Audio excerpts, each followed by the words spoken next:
در آینده دور انسان‌ها توانسته بودند خاطرات را مانند فیلم خرید و فروش کنند. الیاس، یک کهنه سرباز تنها، تمام پس‌اندازش را داد تا خاطره یک تعطیلات خانوادگی کامل را بخرد. او دراز کشید و دستگاه را روشن کرد. نور گرم خورشید را روی پوستش احساس کرد. خنده‌های کودکان و بوسه همسرش را می‌شنید. بوی کباب و نم دریا مشامش را پر کرده بود.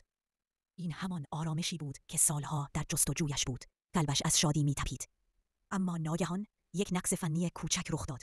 برای یک لحظه تصویر لرزید و واقعیت زمخت و سرد اتاقش نمایان شد. دیوارهای سفید و سرد، سکوت مطلق. در آن شک کوتاه الیاس حقیقت را فهمید. این خاطرات هرگز به او تعلق نداشتند. او دیگر نتوانست به خاطره جعلی بازگردد. حالا در سکوت تنها کننده اتاقش حسرت تنها چیزی را می‌خورد که واقعاً داشت. خاطره محو شده از چهره همسرش پیش از آن که به جنگ برود. اکنون حتی آن یکی خاطره واقعی نیز در میان انبوه خاطرات دروغین گم شده بود.